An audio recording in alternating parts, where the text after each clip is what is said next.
October 9th. October 9th. Thursday, October the 9th. And we're with Clovis Hardman, and I'm Jerry Croucher, your nephew, and Millie, your niece. And we're here to just have you tell us something about the Hardman family history and about your little sister Miriam. Anything you want to say? Well, I don't know very much. I did this thing for Charlotte. She has it on tape. Well, we want our own tape. You're gonna make a tape Well, out how of about this? you talk about Miriam? Well, Miriam was the baby sister in our family. She was born in Pittsburgh, Pennsylvania in 1923. And a few months after that, we went south to Jacksonville, Florida. And, of course, the kids were all crazy about that baby because she was about 10 years younger than we were. But Miriam was always the nicest baby. She was happy, singing, and cheerful. Never, I don't know if I ever saw her cry. Yeah. Maybe she cried because she didn't get spilled milk or something. But she was our pet. So you were about 10 years older than she was then? Yeah, almost, yeah. Now, she was born in Pittsburgh. Were you living with the family then? No, I was living at Zerfith. And the whole family went to Jacksonville, Florida, 1923. Late in the fall, I don't know what month it was, October or later. Now, one of the things that Mom talked about living in Florida was the hurricane. Tell us about that. Oh, well, we got some of those. One time in Jacksonville, we were 18 miles from the beach. Excuse me, and we used to go to the beach several times in the summer or something. And this one time we were down at the beach. And in Florida, you drive right on the beach. It's like a highway. They use it for a highway. And then they have an off-ramp every mile or something. Sometimes a little more than that. But the whole family was down there and swimming, and all of a sudden, inside of about 20 minutes, the tide was out. And in about 20 minutes, the tide came in, clear in. And it was up on the car, even. And we had to drive a couple miles to get an off-ramp in there. Anyhow, when we turned up that off-ramp, Ori was driving the car, and he had just got his driver's license. What is he, 17 or something? I don't know. And he whirled that thing on up the ramp, and the ramp was full of water. The wind was blowing that water just almost in sheets. And on that ramp, the thing skidded over into a post and damaged the radiator a little or something, but we got on home. Oh, my. But, yeah, the wind was so bad, you could, you know how the tornadoes in the prairies are, the whirl funnels? Yes. Well, the water was doing that out there. Hmm. Yeah, it was just making funnels. They called it water spouts. It was kind of fearful. I guess I had to be maybe 12 years old by that time. Yeah. How long did you live in Florida? Not quite 4 years. And then where did the family move? In New Jersey. And, well, we lived in Jacksonville for a long time, and it was pretty good. It was awful hot. And the city furnished the swimming pools, and there was one maybe their biggest one was within walking distance of where we lived. We'd walk over there and swim in the morning, and in the afternoon we'd go swim again. After supper we'd go swim again. And we just, like a bunch of fish, we just swim. Sounds like your kids had fun. Well, we learned how to swim. Yeah. That swimming pool is 100 yards long. Wow. And I think I know how old I was. One of Grandma Anderson's songs When I was a kid, she used to sing this over and over again when she was working around. We like it too.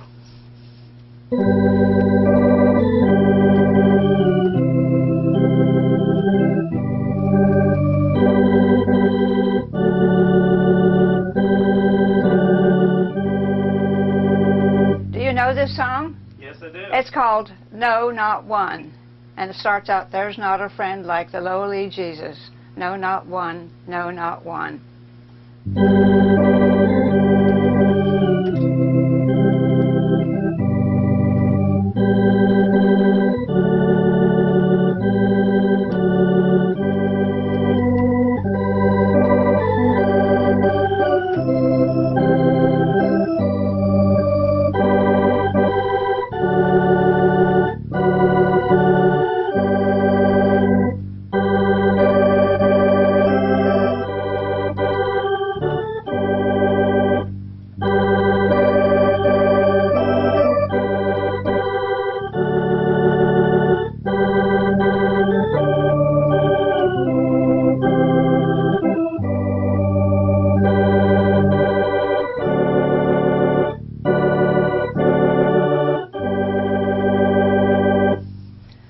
I have another one, if I can find it.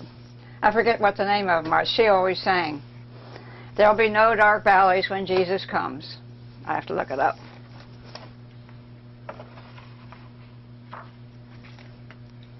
This is history.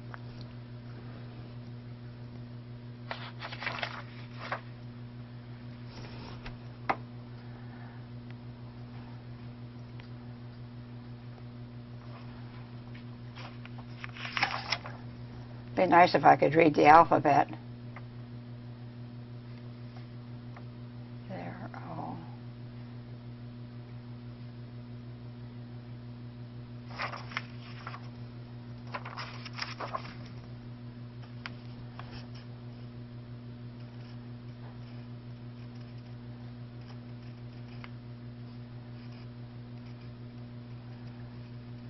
Huh. I don't know what the title is. There'll be no. Maybe it's When Jesus Comes.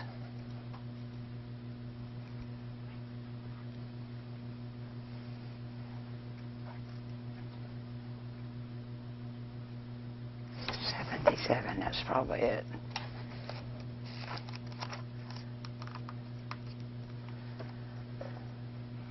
Nope, that's not it.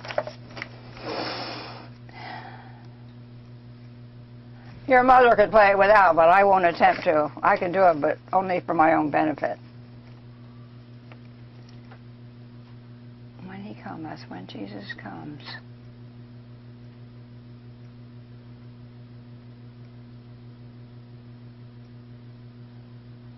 Huh. I know it's in here. What's the name of it? Well, it starts out, there'll be no dark valleys when Jesus comes.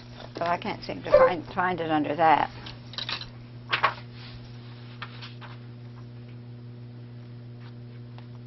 General Index, let's look at this.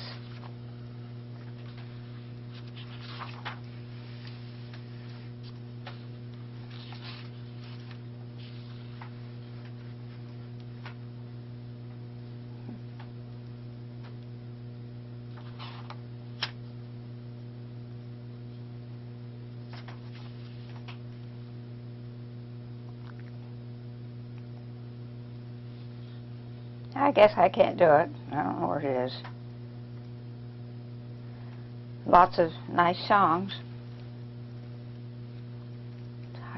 Topical index, what's that?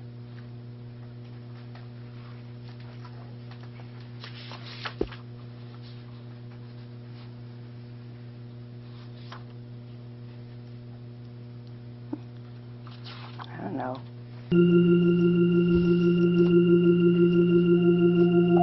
When you get ready to play it, just introduce the song.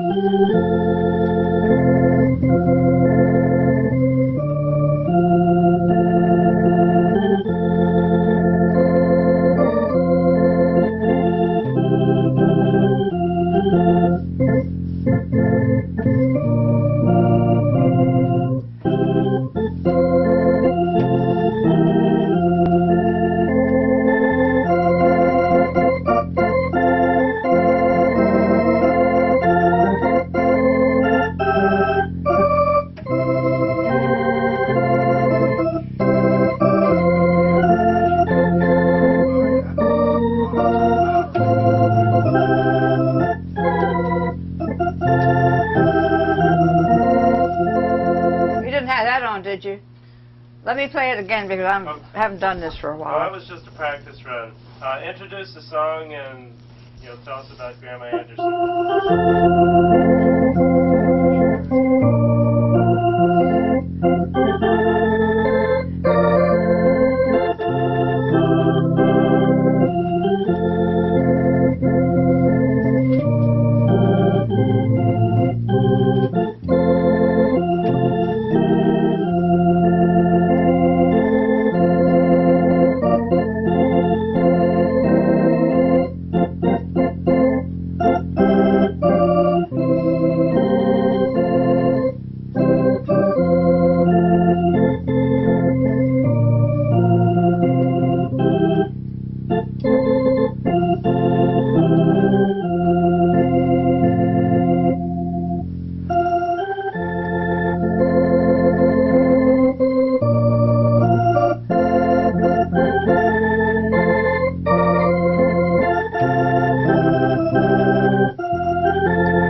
Needed to practice that some.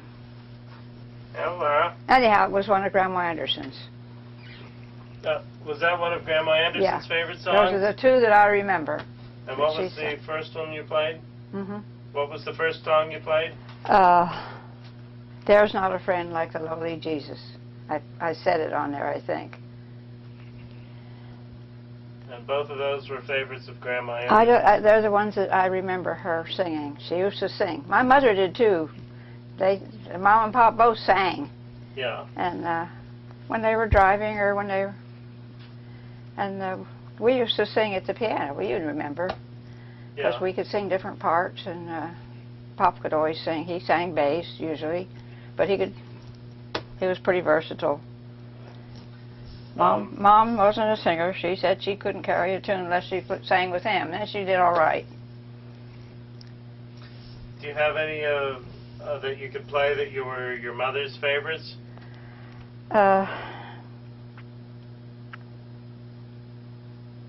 She sang, yeah, there's one or two, but I can't think of it right now. That they sang, the two of them sang.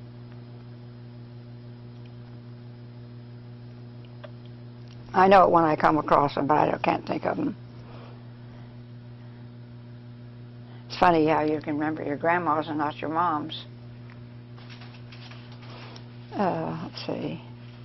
But I know them when I come across them. That's 245. But the other one was the main one that she sang. There's not a friend like the lowly Jesus. No, not one. These are old books. The index is half missing out of this one. I don't know whether it's an old Methodist book or not. Tabernacle. I think that is. Tabernacle was Methodist. Probably. I have the two newer ones up before her birthday. Get the other glasses on.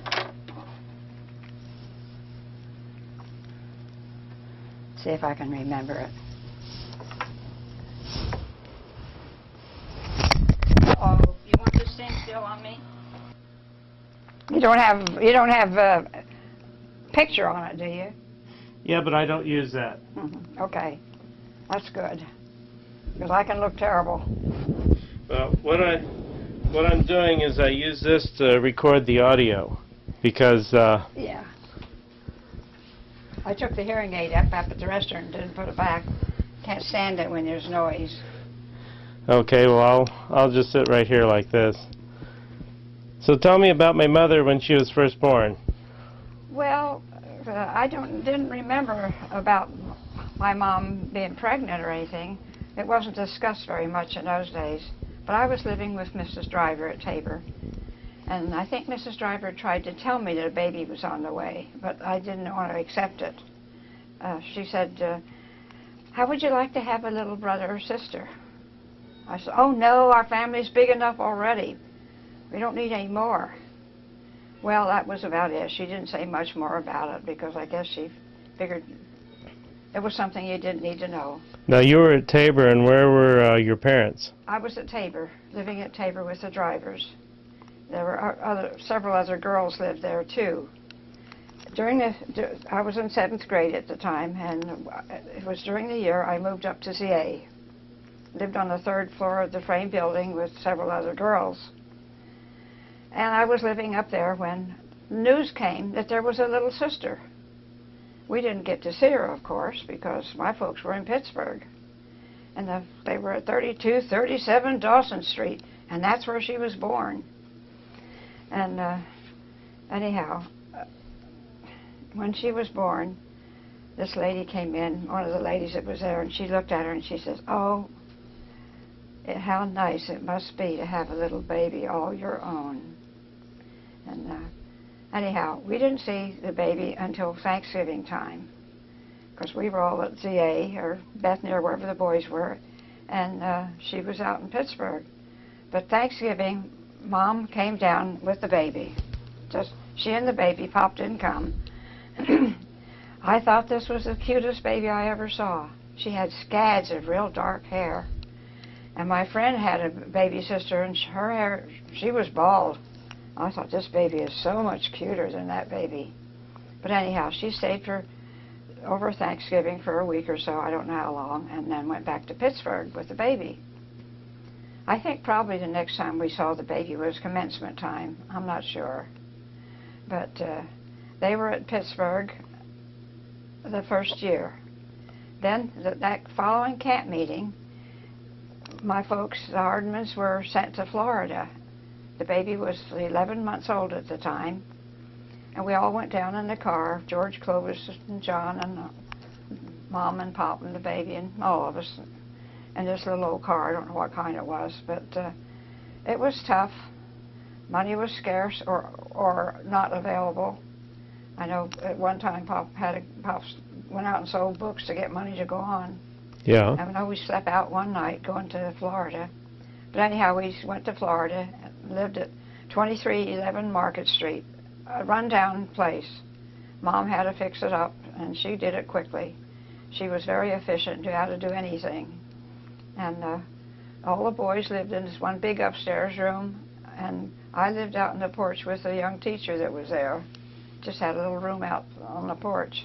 And then there was a bedroom downstairs for Mom and Pop. That's where we stayed.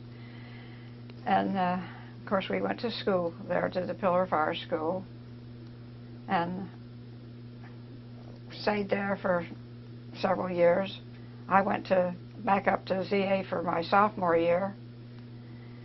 And then I was back down, didn't go to school a whole year, just stayed. In those days, your folks thought if you went to public school, it was the end of the world. We did go to 9th grade, and it was good. Right. But this little girl was the pet. Well, my brothers, I guess George was probably 11 and 9 years old, and they carried this baby. We called her the twerp. On their shoulders everywhere they went. They hauled her everywhere. She was the pet of the neighborhood.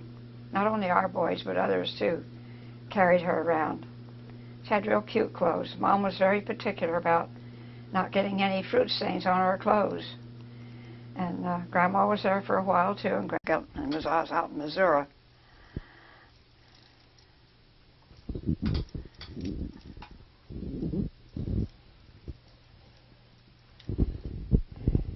So you're going to tell us how your parents met now?